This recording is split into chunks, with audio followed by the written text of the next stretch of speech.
Bueno, vamos a hablar un poquito de economía, porque bueno, es un tema que me mola y si en el pasado a mí me gustaba mucho pues, los procesos, la física y todo eso, ahora me interesa más la economía. Bueno, y voy a hablar de burbujas, que está tanto de moda, ¿vale? Quiero que veáis dos gráficas. Veráis. No sé si os suena esta gráfica, está cogida de la DGT. Esto es la representación de una buena juerga. Como veis, es una juerga que dura 5 horas y luego bueno, pues te vas a dormir. Fijaros que siempre que hay gráficas de alcohol en sangre, llega hasta 2 y pico. Eso seguramente es porque si se tiene más de 2 y pico es muy difícil ir en coche hasta el centro de control, seguramente.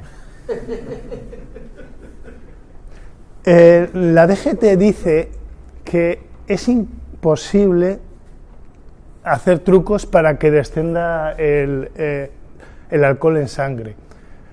Dicen que por mucho que se beba, por mucho que se tome café, el 95% de la destrucción de alcohol en sangre se debe al hígado. Y el hígado tiene una tasa de destrucción o de asimilación, digámoslo así, y no, que no se puede. Y como veis, se tarda muchísimas horas en perder el alcohol en sangre.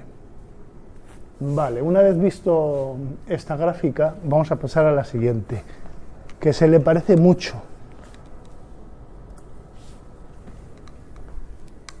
Esta gráfica está sacada de la web de Fomento. La sacaron hace 10 días y como ves los de Fomento son muy listos y siempre te dan los datos malos, te los dan con un año de retraso pues para que tú te creas que este año ha mejorado mucho. Esto es las gráficas de las viviendas que se supone que están todavía sin vender. Y fijaros que se parece mucho a la otra, una subida rápida y luego una bajada muy lenta. Nos gustaría que fuera al revés, nos gustaría que en un par de años pues esto se arreglara, pero los datos son muy duros. Y seguramente diréis, bueno, ¿y cuántos se habrán vendido este año? Pues se habrán vendido unas 140.000 viviendas nuevas, de las cuales 70.000 habrán sido hechas nuevas, por lo tanto, yo creo que unas 500.000, estaremos por 500.000. Con lo cual, da la impresión de que hasta 2017, como en la famosa gráfica del alcohol, esto no se va a arreglar. Ojalá sí. No quiere decir que la crisis dure hasta 2017, pero sí es cierto que el detonante de la crisis, el detonante, va a tardar todavía cierto tiempo en arreglarse. Bueno, esto solo lo quería comentar por el tema económico, pero realmente cuando se habla de burbuja inmobiliaria, realmente no es una burbuja, es más bien un globo o una fiesta, porque cuando las burbujas explotan, se quedan en nada, pero esto no se está quedando en nada, todavía hay para rato. Bueno, es la vida, la definición de vida es un sistema que se aprovecha del entorno y lo modifica en su propio beneficio. Eso es más o menos lo que se define como vida. Pero claro, a veces el entorno se vuelve tan complicado que la vida tiene muchos problemas para sobrevivir. Si miramos un poco lo que nos dicen los historiadores, los geólogos, los científicos, sobre qué le ha pasado a la vida en la Tierra en los últimos tiempos, pues han pasado muchas cosas y el entorno ha influido radicalmente en lo que le ha pasado a la vida. Hace un montón de años el planeta Tierra casi se convierte en una bola de nieve y casi estuvimos a punto de extinguirnos. El 90% de la vida en la Tierra o más se extinguió. Pero, curiosamente, después los rayos del Sol derritieron la nieve y llenaron el mar de oxígeno, haciendo una cosa que se llama la explosión cámbrica, y la vida floreció increíblemente. Después hubo de nuevo otro gran cataclismo y la Tierra casi esta vez se extingue, porque la Tierra se hizo un auténtico paraíso tóxico. Esos cambios son debido pues, a erupciones volcánicas generalmente. Pues bien, todo esto nos dice que es increíble cómo, evidentemente no puede ser de otra manera, nos afecta los cambios en el entorno. Por ejemplo, en la Edad Media hubo un ciclo que se llamaba el ciclo de la peste. La gente se desarrollaba hasta llegar al punto que las cosechas no podían alimentar a la gente. Entonces venía la peste y se diezmaba la población, se dividía por 10. Y entonces de nuevo empezaba el ciclo. Como había poca gente, las cosechas aumentaban, había suficiente para dar a la población y de nuevo volvía a pasar el ciclo de la peste. A veces suceden cosas increíbles. La peste mutó, la peste negra mutó y se hizo la peste blanca, que era un virus o una bacteria más benigna. Y la peste blanca desplazó a la peste negra. Increíblemente, a veces la naturaleza nos sorprende. Curiosamente, si vosotros miráis la historia de los últimos 3000 años y miráis las grandes civilizaciones occidentales, veréis que las primeras es Egipto, Grecia, Roma. Luego hay un vacío en la Edad Media, luego España, luego Francia, luego Alemania y luego el Imperio Inglés, en ese orden cronológico. Fijaros cómo sube hacia arriba. Evidentemente estábamos saliendo de una glaciación y las temperaturas iban subiendo, con lo cual florecía la civilización que tenía más agricultura y mejor clima. Así de sencillo. Como veis, cómo afecta el entorno a las sociedades. Entonces está claro. Pero curiosamente está el tema de las burbujas. Sistemas que no sabemos por qué afectan de repente a las sociedades de una manera increíble, que no es nada externo, no es el clima, no es una erupción volcánica, no es un meteorito que destruía a los dinosaurios, no, son cosas que parecen absurdas. Y quería comentar con vosotros, pues reflexionar sobre cómo estamos hechos los humanos hace que a veces sucedan las burbujas, las cosas absurdas.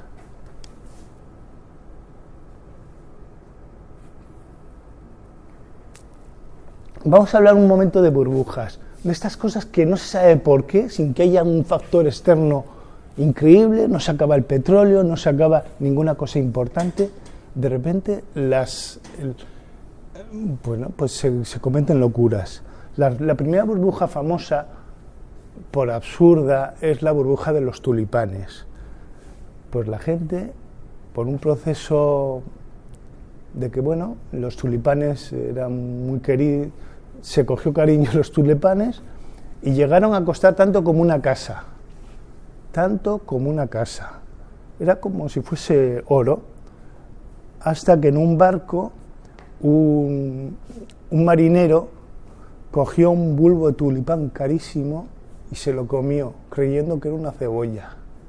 Evidentemente le metieron en la cárcel, en las bodegas del barco, Pero la gente se dio cuenta de que, bueno, que los tulipanes, en el fondo, pues eran medio cebollas. Increíblemente se hundió, como no podía ser de otra manera, el mercado de tulipanes. Explotó la burbuja, una burbuja irracional. La siguiente gran burbuja fue las burbujas de las Indias. Se descubrió América y todo lo que sonase a Indias y a minas, pues la gente creía que eso iba a ser el dorado. Incluso Isaac Newton perdió gran parte de dinero metido en esos asuntos.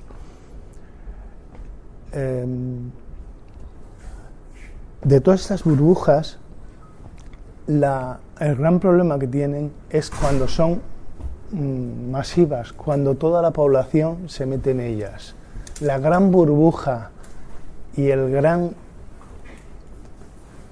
que afectó de tal manera a la sociedad que se puede decir que produjo una guerra mundial, la Segunda Guerra Mundial, y que trastocó toda la sociedad, fue la burbuja de los años 20 con el crack del 29. En aquellos tiempos, claro, a principios de siglo se hicieron unos descubrimientos increíbles. Fue cuando se desarrollaron las teorías físicas, cuando realmente todo el planeta se descubrió, se llegaron a los polos, y había esa sensación de que éramos un mundo global. Entonces, la gente descubrió la bolsa y se aficionó a la bolsa. Era tal la afición que había a la bolsa que incluso los limpiabotas miraban las cotizaciones todos los días. Y la gente no era tonta. La gente preguntaba, oiga, ¿cómo puedo ganar tanto dinero? ¿Cómo puedo, comprando acciones, ganar tanto dinero? Y decían, no, es que estamos en una economía global, estamos en un nuevo paradigma. Bueno, curiosamente uno de los máximos especuladores de bolsa, el padre o abuelo de los Kennedys, en el momento de mayor álgido dijo, si un limpiabotas sabe tanto como yo, me retiro. Y vendió todas sus posiciones en bolsa pocos meses antes del derrumbe. Evidentemente la gente se volvió loca. Y es que en la economía americana, tu pensión depende de lo que tú ahorres. Entonces la gente metía todos sus ahorros en la bolsa, todo su futuro y todas sus pensiones. Bueno, evidentemente las cotizaciones estaban altas, que eran absurdas, y un buen día cayó. Cayó y subió, hicieron algo para que subiera, volvió a caer, pero claro, los economistas dicen que no es tan fácil destruir la economía. Es decir, no se puede destruir la economía tan fácilmente. Tardó 2 años en bajar un 40% el PIB de la economía estadounidense. Para que os hagáis una idea, mientras la gente pasaba hambre en las ciudades, se destruían cosechas en el campo para que el precio no se hundiera. Eso es el fracaso de una economía, el auténtico fracaso. Pero las cosas fueron mucho peores, porque los bancos también se metieron allí. Se metieron también los bancos y muchísimos bancos quebraron. Y muchísima gente que no quería saber nada de la bolsa, que tenía su dinerito guardado en el banco, directamente del banco desaparecieron sus ingresos. Y sin quererlo ni beberlo, pues se quedaron sin ahorros. Con todo este desastre se pasó a Europa y en Europa hubo una gran recesión también, y los alemanes seguramente, acuciados con las grandes deudas que tenía por la Segunda Guerra Mundial, pues pasó lo que pasó, que ya Sergi nos debió contar. Es decir, que esa gran locura originó seguramente la Segunda Guerra Mundial. Realmente, cuando sucedió esto, se empezaron a poner remedios. Se inventó los fondos de garantía de depósito, por ejemplo, para hacer cargo de que si un banco quiebra, la gente que no se había metido en eso no quebrara. En este siglo hemos tenido algo parecido. En burbujas hay de muchos tipos. Hay burbujas tramposas, burbujas que las provocan gente mala, gente que quiere aprovecharse del sistema. Pues, por ejemplo, hay un documental que a mí me gusta mucho que se llama Enron, los tipos que estafaron a América. Ese documental trata de cómo una empresa energética, pues, en el fondo lo que hizo esa empresa energética es quitar los ahorros a miles y miles y miles de personas, quitar todos los fondos de pensiones a todos sus trabajadores, simplemente llegando a una contabilidad ficticia. Todos hablamos del caso Madoff, de los sellos de Afinsa, en el pasado de Ficosa. Todos son sistemas de Ponzi, que es yo me saco el dinero, me voy sacando el dinero y al final el último lo paga todo. Vale. Como se ha dicho, las burbujas tienen el gran problema de que si son globales, al final se puede hacer una guerra mundial. Se están haciendo cosas. Lo primero que se hizo fue el Fondo de Garantías de Depósitos. Y en 2008, cuando hubo la gran burbuja financiera que fue simplemente que los intermediarios financieros engañaron, algunos o la mayoría, muchos, a toda la gente que había por la zona, y dijeron, no, yo te vendo unos activos que son seguros cuando en realidad eran basura. Pues bien, en 2008 se reunió el G20 y se pusieron a estudiar qué es lo que hay que hacer para solucionar eso. El G20 se reunió con los que dirigen todos los bancos y definieron un programa que se llama Basilea III, que está en ejecución y terminará en 2019. Y se supone que con eso quieren que no se vuelvan a producir estas burbujas gigantescas. ¿Por qué? ¿Por qué usan los bancos? ¿Por qué los bancos? Verás, cuando uno monta un negocio,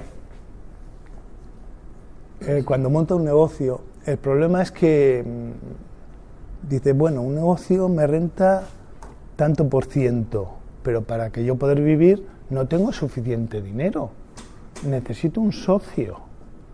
Pero claro, no quiero discutir con ese socio porque yo quiero llevar el dinero. Entonces, un banco dice, yo te pongo el dinero y no te va a dar problemas. Tú me das un poquito menos, pero en caso de que vayan algo más, me das el negocio.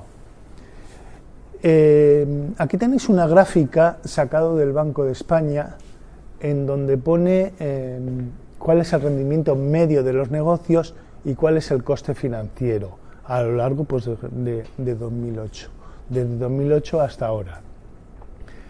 Entonces, ¿cómo controlan realmente los bancos a las empresas? Las empresas tienen un proyecto y resulta que si reciben dinero del banco y el interés que pagan es menor del rendimiento esperado, si se apalancan o cogen dinero del banco, sus beneficios suben. Aquí pongo el ejemplo de un promotor que se apalanca al 80% y de media en 2008 ganaba un 12% de la inversión. Ahora mismo eso ha cambiado, ahora estamos en el 7%. Evidentemente, cuanto más se apalanques, en el caso de que las cosas no vayan bien, pues el negocio se hunde. Por eso los promotores han ganado tanto dinero. No es que las casas, que sí, el promotor le cargue una gran cantidad al coste del precio de la casa, es que como se apalancan tanto, pues gana muchísimo dinero. Es como si yo voy a un banco y dice, deme 65.000 millones de pesetas, yo pongo 1 euro y con eso compro Telefónica. Pues le sacas un rendimiento al euro de mucho cuidado. Entonces, los bancos lo que hacen es, la misión de los bancos es analizar a las empresas y decir, este negocio creo que es viable, me arriesgo o no me arriesgo. Pero a su vez, ¿quién regula los bancos? Pues a los bancos los regula, los vigila, pues los bancos nacionales, el Banco de España, el Banco Central Europeo, y el Banco Central Europeo, el BIS. Pero ¿qué pasa? ¿Y quién regula a su vez eso? Eso lo regulan pues los políticos. Es importantísimo que alguien esté fuera de la burbuja. Alguien que no se deje que no se meta la droga en la sangre. Cuando hay un negocio que me hace muy bueno, alguien en el sistema tiene que no haberse metido la droga en el cuerpo y decir, esto como mínimo es peligroso, vamos a tener cuidado. Lo que pasó en el 2008 es que todo el mundo le iba bien meterse la droga. Los gobiernos dicen, bueno, pues si ya con el sueldo yo saco un pastón. Los bancos, dicen, metidos en el fregado del negocio, se olvidaron de su visión, que es velar con la redistribución de los recursos. Y nadie hizo nada hasta hace 2 años. Entonces ahora pues tenemos que pagar pues todo esto desaguisado que se ha hecho. Pero la solución es la de siempre. Aquí tenéis una gráfica del CEO del Santander en que dice que las cosas han cambiado. Que antes se sacaba hasta un 20% del dinero tangible que tenía el banco suyo de verdad, y que las cosas están cambiando. Pero no están cambiando porque los reguladores por fin están poniendo las cosas en su sitio. Porque Basilea III exige que los bancos se apalanquen menos, exigen que pongan más provisiones, y entonces de unos beneficios escandalosos que han producido lo que han producido, pues ahora se está yendo a un entorno que parece más racional. O sea, la buena noticia es que, aunque parezca mentira, los políticos o sí hacen caso a los ciudadanos, o al final, como la fuerza de Orcan, hacen caso a los técnicos y realmente parece que sí que los políticos al final van a encontrar una solución. Por eso deciros que es importantísimo que cada uno haga su trabajo bien, y que cuanto más arriba estás en el escalafón, cuando no haces muy bien su trabajo, la empresa, la sociedad, lo que hay debajo, sufre muchísimo. Si yo no hago muy bien mi trabajo, sufre el comercial, sufre el cliente, sufren mis compañeros de operaciones. Pero cuando no hace bien su trabajo, Alerta o los bancos, sufre muchísima más gente. Cuando no hace bien su trabajo, el político, sufre muchísima más gente. Es increíble. Y es la única manera de funcionar con gente que tenga honestidad, y con eso saldremos adelante. Y yo creo que, bueno, quería dar solo esta visión de cómo realmente, un poco la visión de lo que ha pasado y cómo nos afectan todo este tipo de cosas, nada más.